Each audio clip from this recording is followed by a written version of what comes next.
Yes, good evening everyone. चलो, इस video में हम डिस्कस करने जा रहे हैं आपका मॉक टेस्ट पेपर सीरीज 1। ठीक, ये मई 2025 के लिए जो मॉक टेस्ट पेपर आया है, पहला एमटीपी है ये।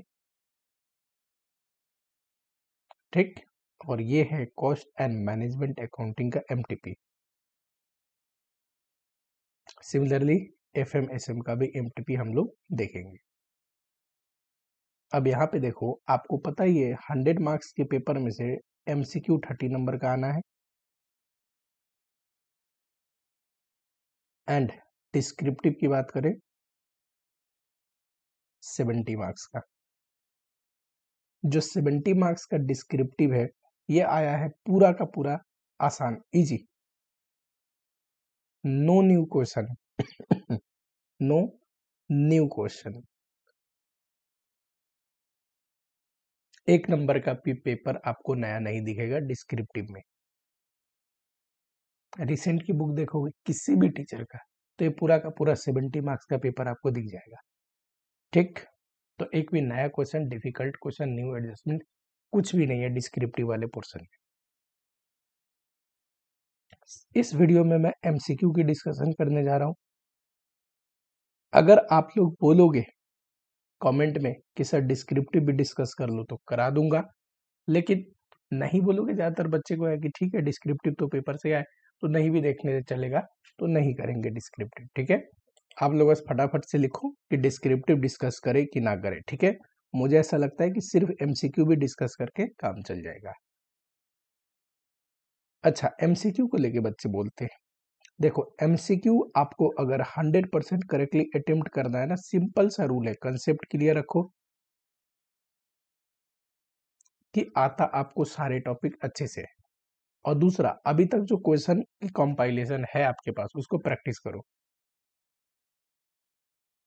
ये बहुत हाई प्रोबेबिलिटी है कि एमसीक्यू में नया ही क्वेश्चन आपको देखने को मिलेगा, लेकिन ये जो कंसेप्ट और प्रैक्टिस का कॉम्बिनेशन है ना, इसी में बेस्ट आराम से बन जाने वाले टाइप के एमसीक्यू होते हैं। चलो, पार्ट 1 कंपल्सरी है एमसीक्यू अटेंड करना। Rinku Limited is a manufacturing company which is producing bags of different variety. The company is planning to establish a new plant in neighboring country to produce bag. New plant जो capacity है वो इतना है। Capacity का मतलब अगर 100% capacity पे काम करे तो मैक्सिमम आउटपुट 2 लाख प्रोड्यूस कर सकता है। ठीक, as per studies normal capacity is 90% of production capacity. तो सर ये तो मैक्सिमम कैपेसिटी है, लेकिन जरूरी है क्या कि हम मैक्सिमम कैपेसिटी को अटेंड कर पाए? नहीं। तो नॉर्मल कैपेसिटी कितनी है? नॉर्मल कैपेसिटी ये है 90%, यानी कि 2 लाख का 90% होगा 1,80,000। ठीक, क्यों नहीं मैक्सिमम कैपेसिटी अटेंड कर पाते? बहुत सारे अब नॉर्मल आइडल टाइम भी हो जाते हैं। ठीक, ये सारी चीज तो आपने पढ़ी होगी। चलो, the following are the annual cost data on the basis of cost study of a new plant. जो प्लांट से हम प्रोडक्शन करने वाले उसी का दे रखा है। ठीक, इन द नाइबरिंग कंट्री। अब हम बनाने वाले इतना है, तो कॉस्ट डेटा भी ये कितने का होगा? 1,80,000 यूनिट का, यानी कि नॉर्मल कैपेसिटी का। मटेरियल कॉस्ट पूरा वेरिएबल है, ये 70% वेरिएबल है। ये फैक्ट्री ओवरहेड में 60% वेरिएबल एंड 40% फिक्स होगा। एडमिनिस्ट्रेटिव ओवरहेड 30% वेरिएबल, तो 70% फिक्स होगा। Bag are produce and sold in steady basis. Steady basis मतलब यूनिफॉर्म डिमांड है। ये पता है क्यों बोला है? क्योंकि देखोगे जो इंफॉर्मेशन है ना, ये आपको कॉस्ट दिया है, carrying cost 1 rupees per month, यानी कि कैरिंग कॉस्ट अगर पर एनम निकालना हो तो इंटू 12, 12 रुपये आया। फिनिश गुड्स का आपको कैरिंग कॉस्ट दिया है। फिनिश गुड्स बनाने का यहाँ देखो सेटअप कॉस्ट पर सेटअप भी दिया है आपको, कि एक बार सेटअप करके चलाते हैं तो कितना सेटअप का खर्चा आता है 1000, यानी कि इकोनॉमिक बैच क्वांटिटी निकलवाएगा, करेक्ट। और ये दिया ही उसीलिए है आपने देखा हो तो इकोनॉमिक बैच क्वांटिटी का एक एजम्पशन ये भी होता है कि जो डिमांड है फिनिश गुड्स का वो यूनिफॉर्म है। चलो, the product of a new plant will be sold only through sales agent, sales agent से बेचेंगे तो कमीशन भी लेगा, ठीक। हु विल रिसीव 5 पर बैग, यानी कि कमीशन कितना लेता है 5 पर बैग, ठीक है। अब देखो कमीशन पर बैग है तो इसका नेचर क्या है वेरिएबल, ठीक। कहने का मतलब क्या है वेरिएबल सेलिंग एक्सपेंस है। There is no other selling expense other than commission, fix cost are calculated on the basis of normal capacity. Obviously ये लाइन नहीं भी बोलता तो हम फिक्स कॉस्ट नॉर्मल कैपेसिटी के बेसिस पे ही कैलकुलेट करते हैं। 360 डेज इन ईयर एज्यूम करना है, टोटल वेरिएबल कॉस्ट बताइए और टोटल फिक्स कॉस्ट बताइए, तो बहुत आसान है। ये रहे टोटल कॉस्ट नॉर्मल कैपेसिटी पे, वेरिएबल और फिक्स अलग कर लो।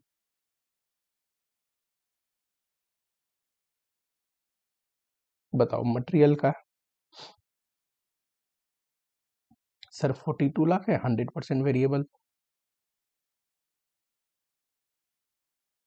लेबर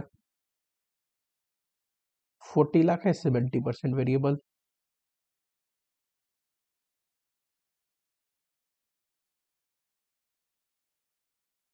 फैक्ट्री ओवरहेड 35 लाख है, 60% वेरिएबल।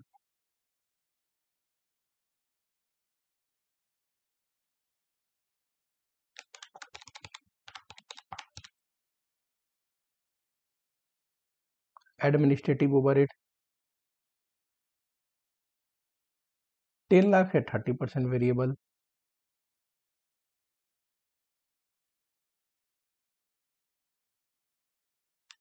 ये तो प्रोडक्शन कॉस्ट के पार्ट हो गए। एक सेलिंग एक्सपेंस भी है, सेल्स कमीशन, ये भी वेरिएबल है। कमीशन यूजुअली पर बैग होता है या at certain percentage of sales होता है तो इनका नेचर वेरिएबल होते हैं। 1,80,000 है इंटू 5 कितना आएगा करके बताओ।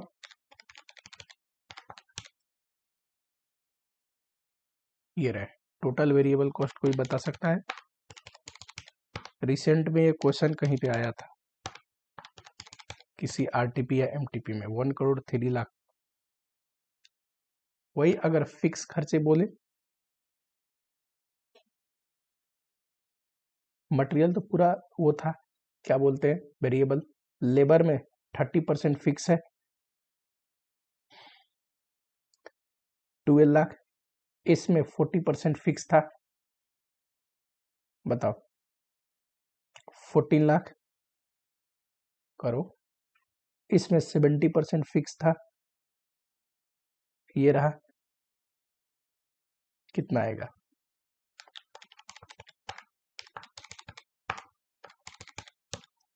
33 लाख, ये फिक्स हो गया, ठीक। वेरिएबल तो ये रहा, फिक्स ये रहा। Break even point if sale price is this much पर वो, और बैग यानी कि यूनिट में निकालना है तो fix cost divide by contribution per unit, fix cost divide by contribution per unit, ये रहा fix cost. Contribution sale price less variable cost per unit, ये टोटल वेरिएबल कॉस्ट आया है ये, और यूनिट हम बनाने वाले हैं, हमारा नॉर्मल कैपेसिटी है 1,80,000। जो सेकंड क्वेश्चन है ना स्टैंडर्ड कॉस्टिंग का, उसका बहुत छोटा आंसर है, इंस्टीट्यूट ने बड़ा सॉल्यूशन दे रखा है, सिंपल तरीके से करेंगे।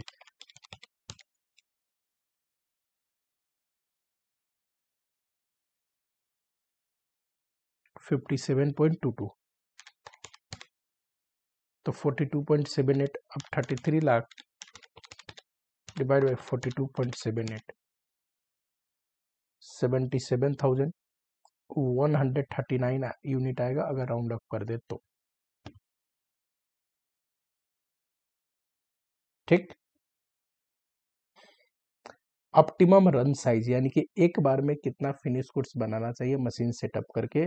इकोनॉमिक बैच क्वांटिटी पूछ रहा है 2AS डिवाइड बाई सी। कितना है annual demand of finish goods. Setup cost 1000। Carrying cost बताइए। होल्डिंग कॉस्ट कितना है एक यूनिट फिनिश गुड्स रखने का एक साल का 12 रुपीज।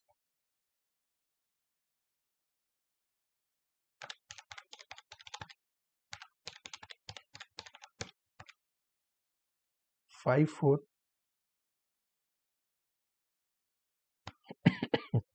477 यूनिट। ये बैग है ना, बैग्स। ये कैसे है, हमने राउंड ऑफ कर दिया, ठीक है। अब इन्होंने राउंड ऑफ करके अपवर्ड राउंड ऑफ कर दिया है, कोई बात नहीं। तो 5478 कर दो। एंड नंबर ऑफ रन भी पूछा है। नंबर ऑफ रन बताओ। ये रहा 1,80,000 बनाने हैं, एक बार में इतना बनेगा। कितने नंबर ऑफ बैच होंगे, कितने बैच में बनानी पड़ेगी।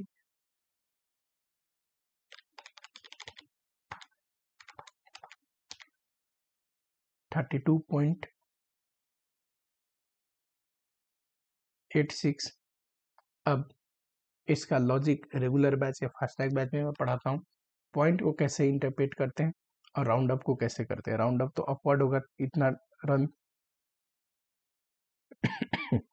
एंड क्या पॉइंट भी करेक्ट है, बिल्कुल करेक्ट है। इसका मतलब ये नहीं कि सर पॉइंट में कैसे नंबर ऑफ बैच हो सकता है, उसका सारा लॉजिक आपको बैच में समझा रखा है। यहाँ डिस्कस करने बैठेंगे तो टाइम लग जाएगा, ठीक है। चलो, टाइम इंटरवल बताओ 2 कंजुकेटिव रन का। पूरे साल में अगर इतने बार बनाना है तो कितने कितने दिन में बनानी पड़ेगी। 365 divide by 33।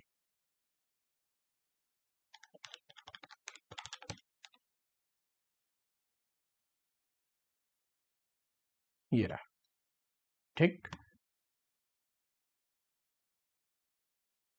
Next, a company is working in a manufacturing sector uses labor force which consists skilled, semi skilled, unskilled, ठीक। और उनका रेट कितना है 120, 80 एंड 60। देखना ध्यान से। It had plan labour for a job that would take 60 weeks to complete ideally. और ratio क्या होगा, किस रेशियो में हम एम्प्लॉय करेंगे स्किल्ड, अनस्किल्ड, सेमी स्किल्ड, तो ये रहा, ठीक। Management consultant who was employed to handle the job died in accident would hire a new consultant.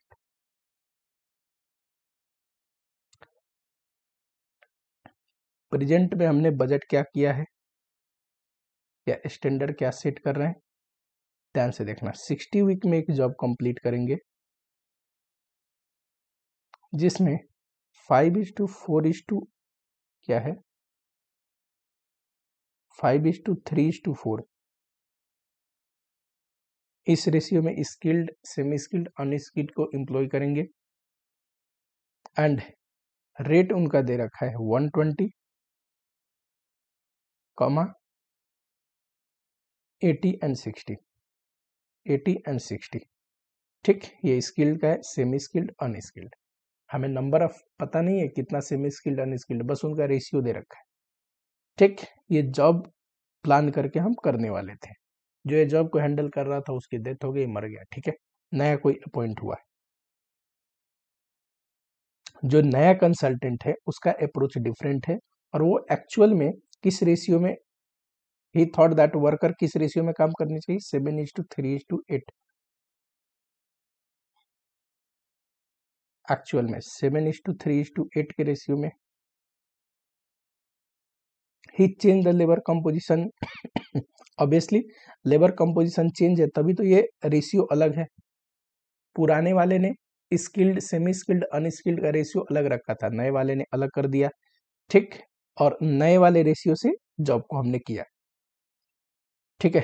The project was carry out successfully and it turn out this change in mix of labour saved this much but at the same time company also loss this much due to poor productivity. ये क्या है, तो कह रहा है, आइए screen चला गया था, ध्यान से देखो। कि हाँ रेशियो चेंज करने की वजह से लेबर का मिक्स वेरिएंस जो है वो फेवरेबल आया है, ठीक। लेकिन प्रोडक्टिविटी कम होने की वजह से, यानी कि एक्चुअल आवर ज़्यादा लिए होंगे या एक्चुअल वीक में है तो एक्चुअल वीक ज़्यादा लिए होंगे काम करने की वजह से इफिशियंसी कम थी, इस वजह से इतना नुकसान हुआ। चलो, अब मैनेजमेंट कंसल्टेंट को प्रमोट कर दिया गया, was promoted and labour was fired. क्यों सर? कंसल्टेंट ने ये डिसीजन लिया था, ये मिक्सचर को चेंज करेंगे, रेशियो को चेंज करेंगे, उस वजह से सेविंग हुई। एंड इफिशियंसी वेरिएंस निगेटिव है, ज्यादा उन्होंने समय ले लिया, इस वजह से लेबर को हमने निकाल दिया कि ये लेस प्रोडक्टिव है बोल के। चलो, as a new management consultant was promoted, company found a new one to replace him. This third management consultant was asked to understand and analyze previous judge done by second management consultant. अब ये तीसरा जो है ये क्या करेगा? जो दूसरा कंसल्टेंट था जिसने एक्चुअल में जॉब कराई, इसका परफॉर्मेंस एनालाइज कर रहा है, ठीक। एडिशनल इंफॉर्मेशन देखो, एक्चुअल में काम 64 वीक में हुआ, अभी तक आवर का इंफॉर्मेशन नहीं है, वीक में है, कोई दिक्कत नहीं। अगर आवर का इंफॉर्मेशन नहीं दिया, एक आवर में कितना घंटे काम करते तो हम वीक में निकाल देंगे, कौन सी बड़ी बात है। Net extra cost expend in comparison to plan was this much, ये है cost variance, labour cost variance, ठीक। जॉब का total number of week worked by all type of labour is this much, ये इंपॉर्टेंट है। Total number of week worked by all type of labour, ये कैसे आएगा? Number of worker, कितने labour काम किए, इनटू टोटल वीक करेंगे तो ये आनी चाहिए 23,040, ठीक। एक्चुअल में पे कितना किया? तो इस स्किल्ड सेमी स्किल्ड को 20 एक्स्ट्रा दिया, हमने सोचा कितना था इतना, और दिया कितना? 120 नहीं, 20 एक्स्ट्रा 140, इसको 100 एंड जो अनस्किल्ड था उसको नेगोशिएट किया 20 लेस, अनस्किल्ड वाले को 60 देने का सोचा था, इसको 40 दिया, ठीक है। Let's say you are a third management consultant, you have been given all the information. अब बताइए 6 to 10 MCQ, ठीक है।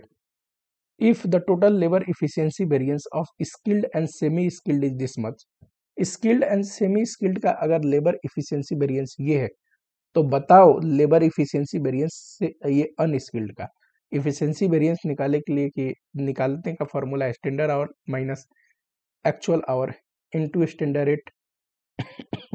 अगर डेटा आवर्स में निकालना संभव नहीं है वीक में, तो हम वीक में निकाल देंगे, कोई बात नहीं। आओ जरा सा समझने की कोशिश करो। वी हैव,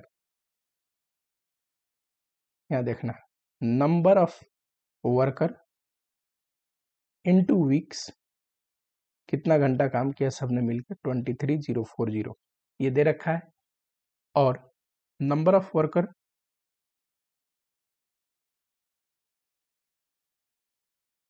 कितना वीक काम हुआ है एक्चुअल में 64,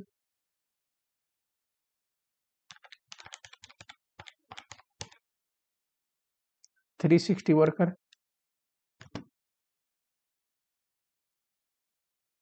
चलो, स्टैंडर्ड मिक्स कितना था?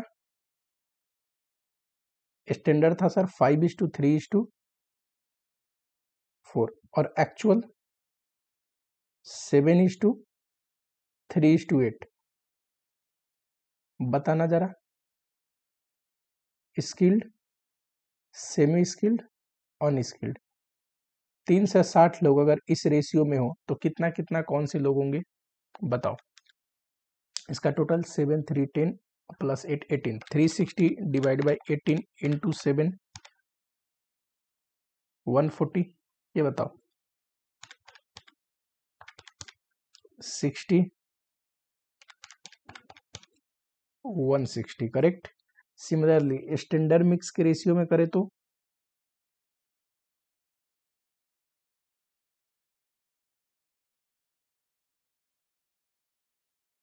5:3:4, 360 डिवाइड बाय रेशियो का टोटल 12 इंटू 5, 150, बोलो फटाफट से, 90,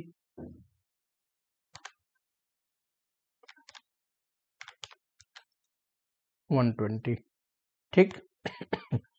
अब अगर आप एक्चुअल डेटा लिख लो यहाँ पे, नहीं पहले इधर स्टैंडर्ड लिख लेते हैं जैसे मैं पढ़ाता हूँ रेगुलर लेक्चर में, और यहाँ एक्चुअल। आवर में डेटा है नहीं, वीक में ही लिख लो, actual wage rate, standard wage rate. यहाँ पे अगर मिक्स और एल्ड पूछा तो रिवाइज एक्चुअल वीक करना पड़ेगा।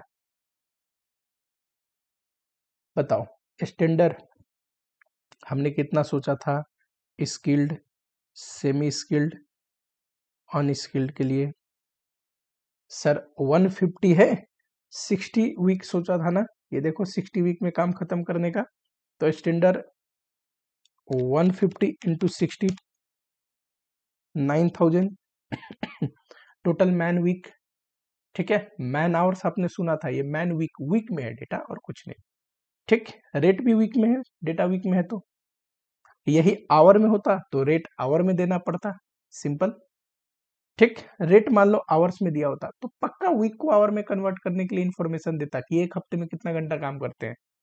चलो दूसरा, ये 90 hours, 90 worker and 60 week. Third 120 into 60, total बताओ।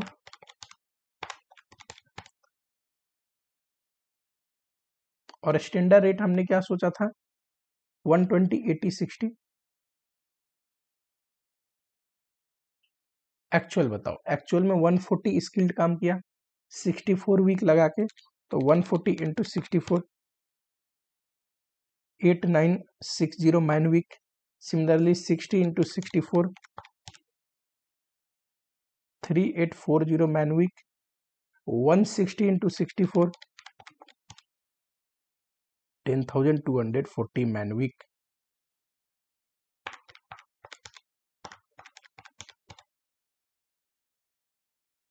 क्या इतना ही मैन वीक एक्चुअल में काम हुआ था, बताओ। हाँ जी।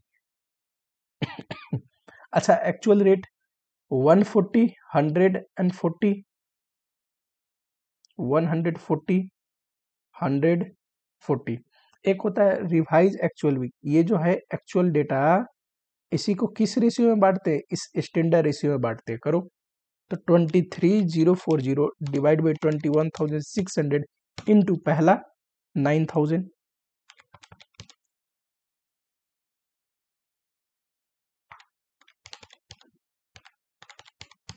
करो करो फटाफट करो, इस रेशियो में बांट लो।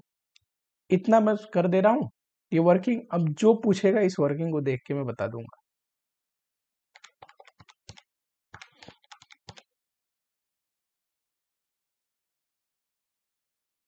चलो पहले में क्या पूछा है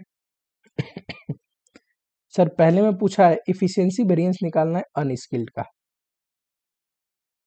ये देखो अनस्किल्ड ये रहा, एफिशिएंसी वेरिएंस के लिए स्टैंडर्ड आवर लिखते थे ना, अब यहाँ पे स्टैंडर्ड वीक लिखेंगे माइनस। अच्छा याद दिलाने के लिए आपको ये भी बता दूं, बताओ इससे ये घटता है तो मिक्स वेरिएंस आता है, इनटू स्टैंडर्ड रेट करने पे इससे ये डिफरेंस एल्ड वेरिएंस शो करता है। लेबर के केस में रिवाइज्ड इफिशियंसी बोलते हैं, और इससे सीधा ये डिडक्ट करोगे और स्टैंडर्ड रेट से इनटू करोगे तो इफिशियंसी वेरिएंस शो होता है, करेक्ट। याद आ रहा है कुछ। पहला 7,200 माइनस 10,240 इंटू 60 है स्टैंडर्ड रेट। बताइए ये भी एडवर्स आ रहा है,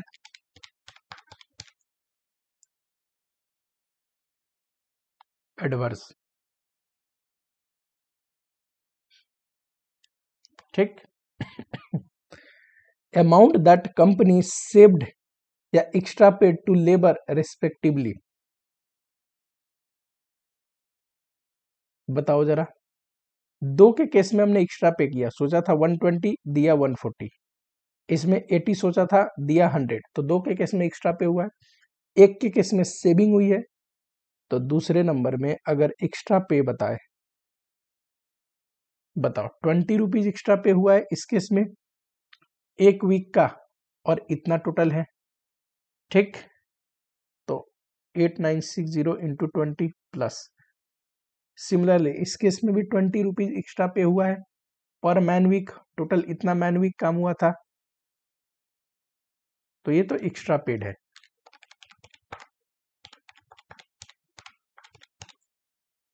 $2,56,000। अच्छा, सेविंग भी सर 20 रुपीज ही हुआ है, इसको हम 20 रुपया कम रेट में दिए और इतना मैन वीक काम कराया है। 10,240 इंटू 20 करना जरा,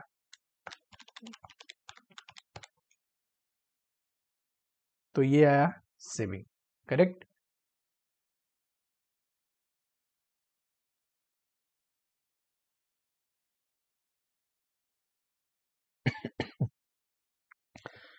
if in total this much weeks were, ये वीक का मतलब है man week, worker week, were worked in addition to plan. Obviously ये सही बोल रहा है, कैसे, ये देखो हमने प्लान कितना किया था, इतना, कह रहा है इतना हमने एक्स्ट्रा काम किया, जरा बताना टोटल करके एक्चुअल में कितना काम हुआ।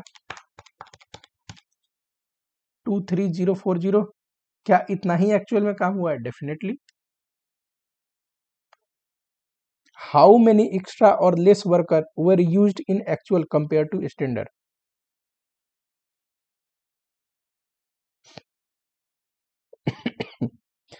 कह रहा है कि कितना एक्स्ट्रा वर्कर को काम कराया हमने, ठीक, या फिर कितना लेस वर्कर को काम कराया एज कंपेयर टू स्टैंडर्ड। ये तो ऊपर ही मैंने करवा दिया, देखना। 150 सोचा था, 140 का काम करवाया था सर, 10 लेस। 90 सोचा था, 60 से काम करवाया, 30 लेस। 120 सोचा था, 160 से काम करवाया, 40 plus worker. Skilled semi skilled में कम वर्कर काम करे हैं एंड अनस्किल्ड में 40 ज्यादा वर्कर काम करे हैं।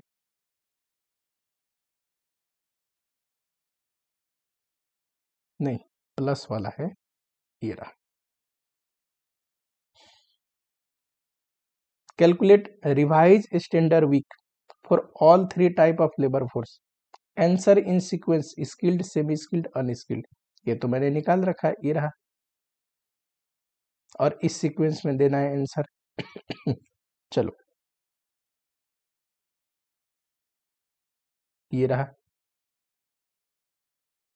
कह रहा है if standard rate charge by skilled semi skilled unskilled is this much, ठीक है, ये तो दे ही रखा था standard rate. Then which labour force performed worse, better और बेस्ट, किसने सबसे खराब परफॉर्म किया, किसने उससे ठीक, किसने बहुत बढ़िया, due to change in labour composition.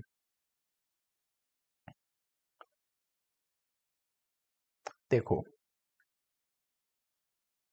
एक होता है rate variance, rate variance, labour rate variance कहता है कि एक्चुअल में एक्स्ट्रा रेट देने की वजह से, एक्चुअल रेट एक्स्ट्रा होने की वजह से कितना लॉस या गेन हुआ, ठीक।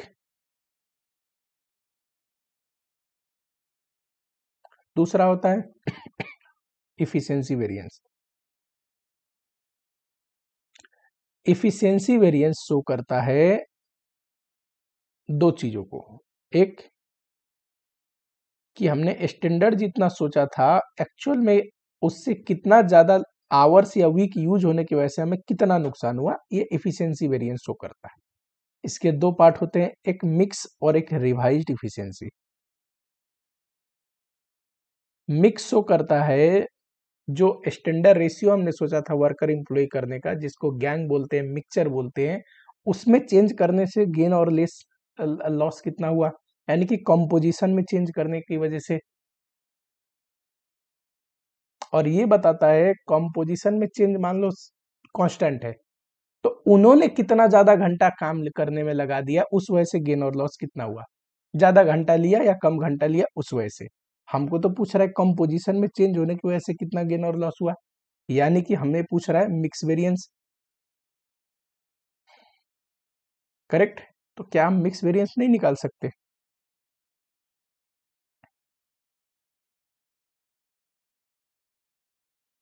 मिक्स वेरिएंस नहीं निकाल सकते, skilled, semi skilled, unskilled. Mix variance कैसे निकलता है? रिवाइज एक्चुअल से एक्चुअल घटाओ, 9600 पहले केस में माइनस 8960 इंटू स्टैंडर्ड रेट 120, तो इसका आया 76,800, ठीक, और वो भी फेवरेबल। दूसरा, इसका इससे ये घटाओ, 5760 माइनस 3840, ठीक, इंटू 80, 1,53,600 फेवरेबल। थर्ड का निकालो, 7680 माइनस 10,240 इंटू 60, ये आया एडवर्स।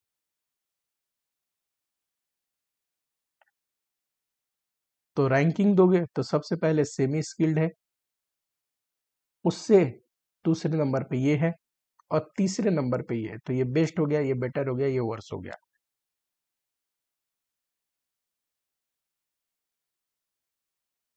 ये रहा, ठीक है। आई थिंक ये था तो अपना वो एमसीक्यू क्या बोलते हैं केस स्टडी बेस्ड एमसीक्यू। अब जरा इंडिविजुअल एमसीक्यू पे आते हैं, जरा आंसर टिक कर ले गया। सी डी बी, क्या आंसर दिया इंस्टीट्यूट ने? सी डी बी, फिर दिया है डी ए, फिर दिया है डी ए, ठीक है। 6 से आगे ए ए बी,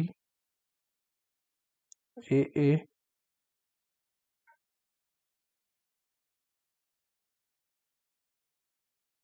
ये रहा 7 नंबर में। हमने तो सेमी निकाला है, फिर कहाँ गड़बड़ा रही है? सेब पहले बताना है और एक्स्ट्रा बाद में बताना है, ठीक। तो जस्ट उल्टा हो जाएगा, सेब पहले लिखा है, एक्स्ट्रा बाद में लिखा है, ठीक है। सेब पहले होना चाहिए, एक्स्ट्रा बाद में लिखा होना चाहिए, ठीक। चलो नेक्स्ट, 8 नंबर में ये रहा 8 का बी, और 9 नंबर में ये रहा,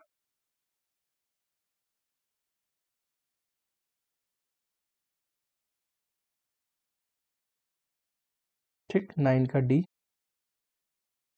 चलो फटाफट, और 10 का ए होना चाहिए, तो 10 का। ये भी किस पैटर्न में पूछा है? वर्स पहले, बेटर, फिर बेस्ट, ये ध्यान देना है आपको, ठीक है। अब मैं तो एग्जाम दे नहीं रहा हूं, तो मैं बस कैलकुलेट कर दे रहा हूं। वर्स पहले, ये रहा वर्स, अनस्किल्ड, फिर स्किल्ड, बेटर में, और सबसे बढ़िया ये सेमी स्किल्ड। लिखो unskilled, skilled, semi skilled, C number. तो इसीलिए दे रखा है 10 का सी, ठीक है। जिस पैटर्न में पूछे उसी पैटर्न में टिक करना है आपको। चलो आगे देखें। A firm is presently producing this much unit of a product as this much in a domestic market. हम 10,000 बनाते हैं, सेल प्राइस कितना है? 500। अभी जो कॉस्ट है उसमें फिक्स कॉस्ट पर यूनिट कितना है? इतना, और वेरिएबल कॉस्ट है 300। आप बोलोगे fix cost per unit, fix cost incurred in totality में होता है, एक्सप्रेस कर सकते हैं per unit.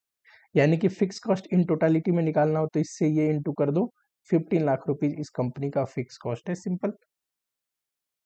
Firm receive an export order of supply of 5,400, जिसमें हमारे को सेलिंग प्राइस मिलेगा आफ्टर मीटिंग डोमेस्टिक डिमांड, यानी कि डोमेस्टिक डिमांड मीट कर सकते हैं तब एक्सपोर्ट की डिमांड हम कंप्लीट करेंगे।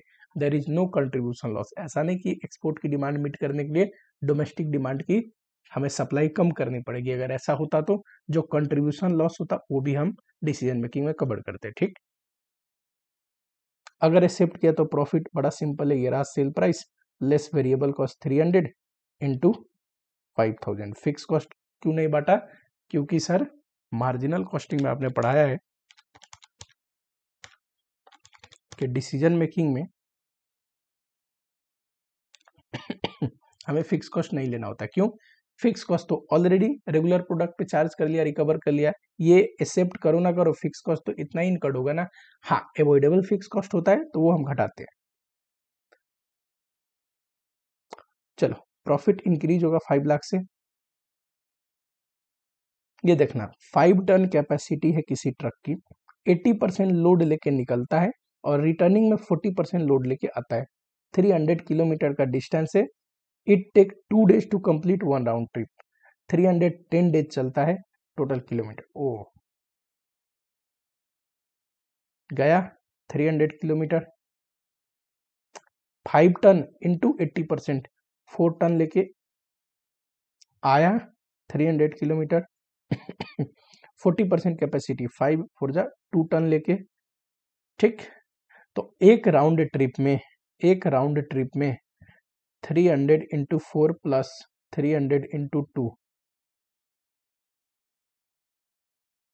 1800 टन किलोमीटर।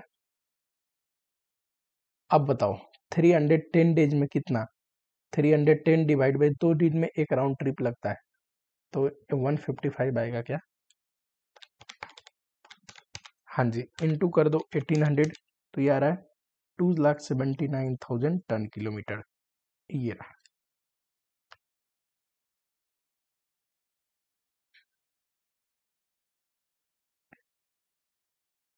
ठीक, ये एब्सोल्यूट टन किलोमीटर है। ठीक है,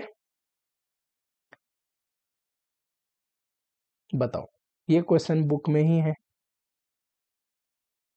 पास्ट ईयर में आया हुआ क्वेश्चन है, एज इट इज बिल्कुल, बस डेटा चेंज करके। A company manufacture 5000 unit of a product per month. ये फिनिश गुड्स की बात कर रहा है। Cost of placing order 100, purchase price है ये। अब ये रॉ मटेरियल की बात कर रहा है। मटेरियल कॉस्ट चैप्टर में जो हम मटेरियल के बारे में पढ़ते हैं, that is direct material, raw material. Reorder period दिया है, कंजम्पशन भी दिया है, ये रहा। एंड अगर नहीं बताता तो हम एवरेज कंजम्पशन निकालते, पर एवरेज कंजम्पशन निकाल के दिया है। ठीक, तब इसका एवरेज करने का कोई मतलब नहीं, आपको ये यूज करना है। ठीक है, क्यों सर? ये तो दो एक्सट्रीम का एवरेज है। रियल लाइफ में एवरेज हमेशा पास्ट हिस्टोरिकल रिकॉर्ड के बेसिस पे लिया जाता है, तो जब दिया है तो हम इसको एवरेज लेंगे। कैरिंग कॉस्ट दिया है इन्वेंट्री का 20%। मैक्सिमम लेवल बताइए। मैक्सिमम लेवल का फॉर्मूला है reorder level plus reorder quantity minus minimum consumption into minimum lead time. Correct. इस हिसाब से इस क्वेश्चन में कौन सा एमसीक्यू है? ये 30 number. Reorder level, maximum consumption into maximum lead time. Maximum consumption 450, maximum lead time 8, कितना आएगा? रीऑर्डर क्वांटिटी, जब तक कुछ ना हो हम क्या एज्यूम करते हैं? Reorder quantity economic order quantity के बराबर है। एनुअल डिमांड बताओ, हमें तो नहीं दिया है। एनुअल डिमांड बोलोगे ये इंटू कर दो सर 12, ये फिनिश गुड्स का है, हमें रॉ मटेरियल का एनुअल डिमांड चाहिए। तो हम क्या मानते हैं कि ये जो एवरेज कंजम्पशन है इंटू 52 वीक कर दोगे तो ये एनुअल कंजम्पशन आ गया। एंड एनुअल डिमांड कितना है? एनुअल कंजम्पशन के बराबर। कैरिंग कॉस्ट कितना आएगा? 20% है, 10 रुपीज परचेज प्राइस है 2, therefore EOQ ordering cost 100 rupees दे रखा था, कहाँ पे? ये देखिए 100 रुपीज।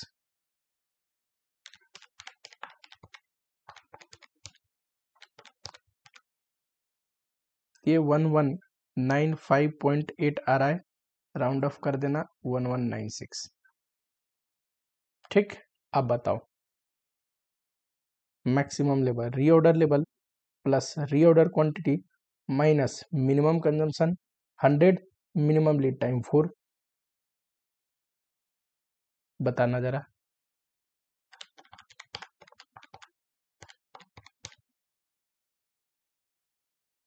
ये रहा।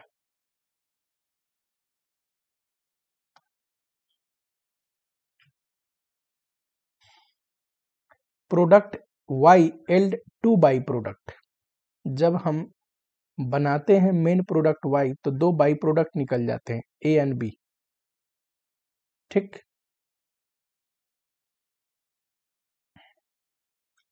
Joint cost of manufacturing is 2 lakh, ये ज्वाइंट कॉस्ट दे रखा है 2 लाख, ये तीनों प्रोडक्ट पे बांटते हैं,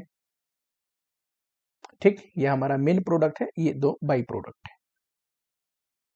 cell value of A and B is this much respectively, manufacturing expense after separation of A and B is this much, यानी कि आगे फर्दर प्रोसेस भी हो रहा है। कितना? 10,000, 8,000,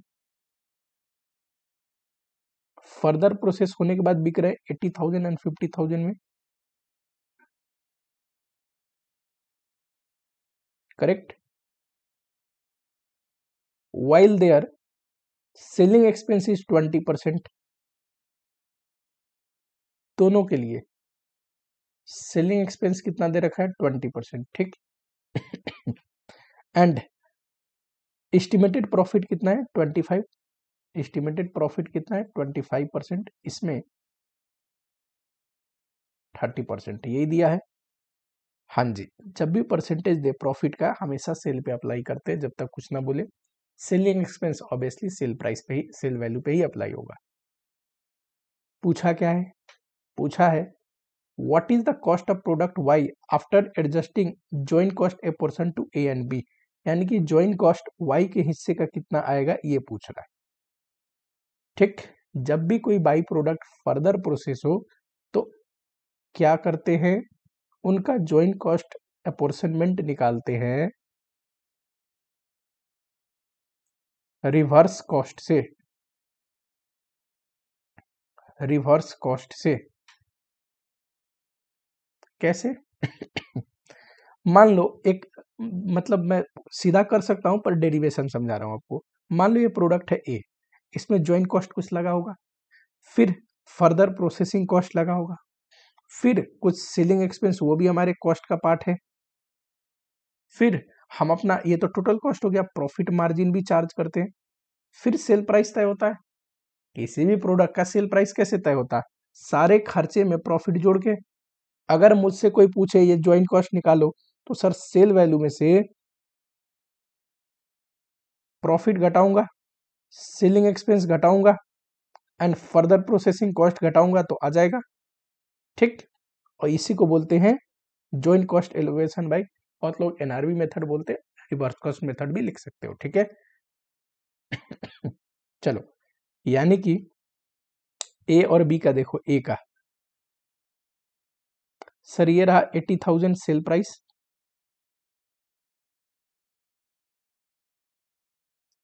प्रॉफिट और सेलिंग एक्सपेंस घटाना है। सेलिंग एक्सपेंस 20% ये भी सेल पे लगेगा, प्रॉफिट 25% ये भी सेल पे लगेगा, सीधा 45% घटा दूं,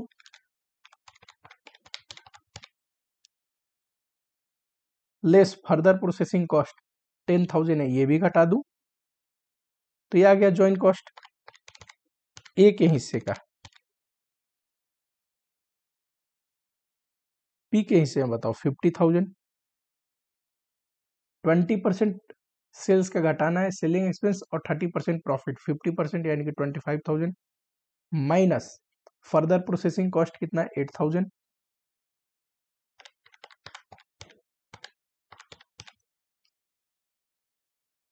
बताओ वाई के हिस्से का joint cost, total joint cost sir ये, और इनका घटा दीजिए,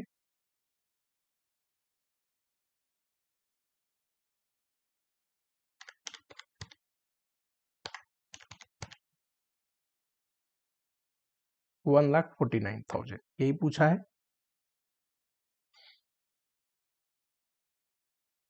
अब ये बताओ अंडर ओवर रिकवरी, ये कोई पूछने की चीज है?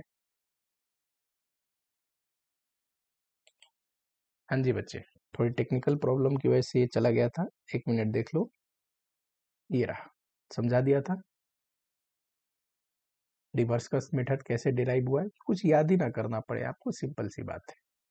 ठीक, एसएसएल वैल्यू डिराइव होता है तो ज्वाइंट कॉस्ट निकल जाएगा, दोनों का निकाला, घटा दिया। चलिए नेक्स्ट।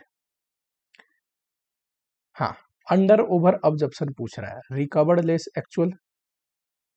ये बताओ, इतना बजटेड मशीन आवर है, बजटेड ओवरहेड है, और ये बजटेड मशीन आवर है, तो डिवाइड कर देंगे तो बजटेड रेट जो आता है इसी को रिकवरी रेट बोलते हैं,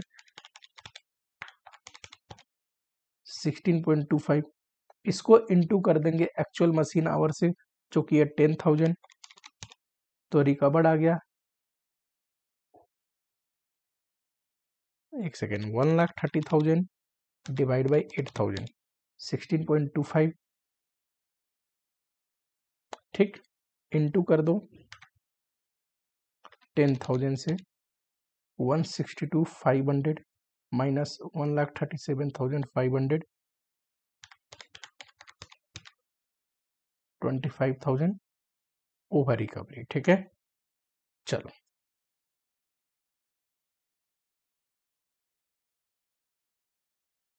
11 का डी, ठीक है, 12 का ये रहा, 13 का ये रहा, 14 का निकलवा दिया ये रहा, एंड 15 का ओवर ऑब्जर्प्शन ये रहा। ठीक, तो एमसीक्यू बेसिक से ही थे, उसी में मैं कोशिश करता हूँ जितना आपको फार्मूला वगैरह बोल के याद करके या समझा के बता पाऊँ। ठीक है, टाइम लिमिटेशन भी होती है, ये कोई रेगुलर बैच नहीं है कि हम बहुत समय लगा के करेंगे। ठीक है, एंड अगर आप लोग कहते हो तो डिस्क्रिप्टिव डिस्कस कर लूंगा, but it is very very easy, बताना आप लोग करने की जरूरत है क्या। पहला क्वेश्चन इन्वेंट्री लेवल का क्वेश्चन है, आईसीआई की ही बुक में दिख जाएगा ये क्वेश्चन आपको, ये निहायती आसान क्वेश्चन है, ऐसा क्वेश्चन बुक में है सर्विस कॉस्टिंग के, ये ओवर टाइम पे पूछा हुआ क्वेश्चन, ये भी स्वयं आईसीआई की बुक में दिख जाएगा आपको, उसमें 3 ट्रीटमेंट पूछा है, इसमें 2 पूछा है। ये यूनिट कॉस्टिंग में भी एक क्वेश्चन है, ओवरहेड चैप्टर में भी एक क्वेश्चन है, कॉस्ट शीट में भी एक क्वेश्चन है। ठीक, 2 प्रोडक्ट बनाते हैं, कंबाइंड कॉस्ट दोनों का दे रखा है। एंड मजे की बात, एक बार जब आया था तो मैंने आपको बताया था कि मटेरियल कॉस्ट तो दिया है, पर यूनिट या टोटल में नहीं बताया था, तो एजम्पशन लेके करे थे। एंड नेक्स्ट टाइम जब रिपीट हुआ तो क्लियरली बोला, जब बोला है पर यूनिट तो पर यूनिट ही करनी है। ठीक है, ध्यान देना, एडमिनिस्ट्रेटिव ओवरहेड बोल रहा है रिलेटेड टू प्रोडक्शन, तो कॉस्ट ऑफ प्रोडक्शन का पार्ट बनेगा, यह मिस्टेक नहीं होनी चाहिए। चलो आसान है, एक बारी बोलना आप लोग, अगर बोलोगे तो करवा दूंगा, नहीं तो है बहुत इजी। ये प्रोसेस कॉस्टिंग किसी भी ऑथर की बुक में देखोगे ये क्वेश्चन दिख जाएगी आपको ऐसी वैरायटी की। इंपॉर्टेंट बात, ये कह रहा है कि डायरेक्टली एट्रीब्यूटेबल है कॉस्टिंग पीएल में, तो यानी कि प्रोसेस कॉस्ट में आप नहीं डालोगे, ये सीधा कॉस्टिंग पीएल में आएगा। इंस्टीट्यूट अपने आप को धीरे धीरे ठीक कर रहा है, देखो पीएल वर्ड यूज करता था, बच्चे पूछते थे सर आप कॉस्टिंग पीएल लिखते हो, institute profit and loss account लिख देता है, इंस्टीट्यूट कॉस्टिंग पीएल लिखना शुरू कर दिया। ये रिकॉन्सिलेशन का क्वेश्चन इसमें भी मुझे ऐसा कुछ नहीं दिख रहा, वेरी इजी, ये बुक का ही क्वेश्चन है, एक्टिविटी बेस्ड कॉस्टिंग का, बजटरी का, ये भी निहायती आसान क्वेश्चन है, बुक में दिख जाएगी आपको। ये मार्जिनल कॉस्टिंग और ऑब्जर्प्शन कॉस्टिंग में लास्ट टॉपिक में हम पढ़ते हैं प्रॉफिट कैलकुलेट करना मार्जिनल कॉस्टिंग के बेसिस पे, ऑब्जर्प्शन कॉस्टिंग के बेसिस पे, एंड इवन रिकॉन्सिलेशन। रिकॉन्सिलेशन भी पूछा है क्या? नहीं, सिर्फ बोला है प्रॉफिट कंप्यूट करिए, तो इजी है। चलो ओवरहेड का ये बहुत ही आसान उसमें भी दोनों सर्विस डिपार्टमेंट एक दूसरे को सर्विस दे रहे हैं, इसका मतलब क्या है कि ये रेसिप्रोकल का क्वेश्चन है। ठीक, चलो, और ये तो थ्योरी है, एक बार बताना, अगर आप बोलोगे तो डिस्क्रिप्टिव भी डिस्कस कर लूंगा, बोलोगे कि सारे बुक के क्वेश्चन है डिस्क्रिप्टिव, एमसीक्यू में एक आध यूनिक पॉइंट था, कर दिया। ठीक है, नए बच्चे जो हैं चैनल को सब्सक्राइब कर दो, वीडियो आगे आएगी, नोटिफिकेशन मिलता रहेगा।